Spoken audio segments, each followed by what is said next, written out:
What's going on YouTube, it's Jason, and in this video we're going to be discussing maintenance calories.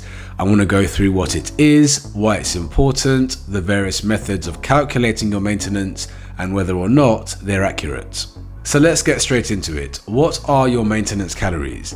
Your maintenance calories are the amount of calories that you need to maintain your body weight. Okay, so why is this important? It's important because of the first law of thermodynamics. In all scientific studies, one thing that is yet to be disproved is the relationship between the calories that we consume and the calories that we burn and its effect on our weight. Therefore, if somebody wants to change something about their bodies, they would first need to establish their maintenance and then tweak up or down depending on their goals. So before we go into the various methods of how to calculate our maintenance, it's important to know the factors that influence how many calories our bodies burn per day. Things like muscle mass, age, genetics, and activity level all have an influence on how many calories our bodies burn. Of course, this list isn't conclusive, but bear these things in mind when going through the various methods. Now the first way, and this is the traditional and the most generic way, is the recommended daily allowance. Currently, men are recommended to consume 2,500 calories per day, and women are recommended to consume around 2,000 calories per day. Two things to bear in mind: these numbers came from a range. So they did their studies and they recommended that women get somewhere between 1,600 and 2,400 calories per day, and so 2,000 is a meet in the middle number. And with men, they recommended that men get as little as 2,000 calories, but on average as high as 3,000 calories. And that's where 2,500 as the middle ground came from. Bear in mind that although these are a pretty good guide, the average man and woman is heavier than 70 and 57 kilos. And we are probably more sedentary than we were when these values were calculated.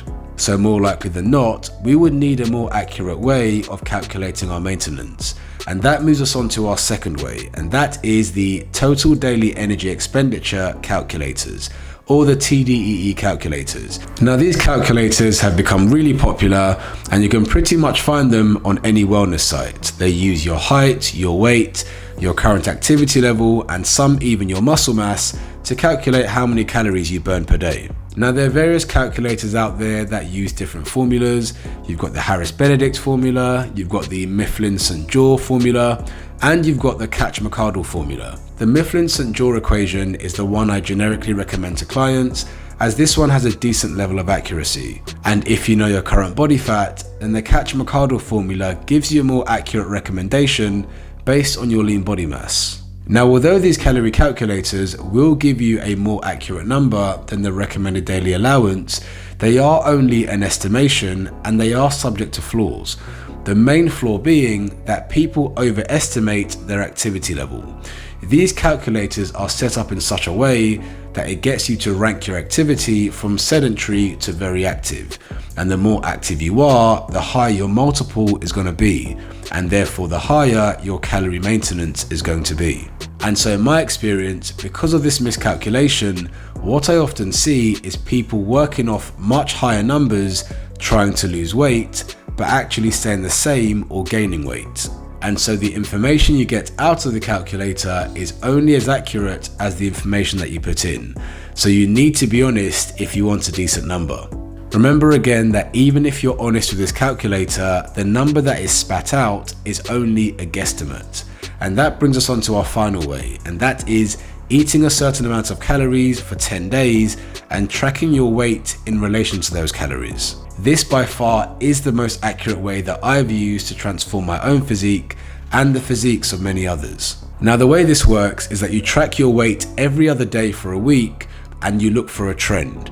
People often knee-jerk react to a kilo up or down, but that's not very important because we know that our bodies are subject to water weight fluctuations. You don't want to know whether your body's holding more or less water, you want to know whether you're losing fat, and that actually happens over a period of time. So track your weight every other day, and if you tend to get a trend of something within half a kilo, Then you stick at those calories for the next week and then weigh yourself a week later to see what happens to your weight. This scenario is one of the few scenarios that I recommend people weighing themselves more than once a week. Some people become super obsessed with their weight, weighing themselves either every day or multiple times a day. As I mentioned, this is a useless activity if you're trying to lose body fat, because we don't lose body fat day to day, at least not an amount of body fat that you can meaningfully track. The key now is once you have this value and you've measured it against your activity levels over a period of time, you can now subtract and add from this number depending on your goals. So that's everything. In a nutshell, before you embark on any fitness journey, regardless of your goals, it will be a good idea to know your maintenance calories. And that is because our bodies maintain its weight based on what we consume versus what you burn. The recommended daily allowance is fine and generic, but it doesn't really work when you're looking for something more specific. The calorie calculators are fine, but again, they're only as accurate as the information that you put in.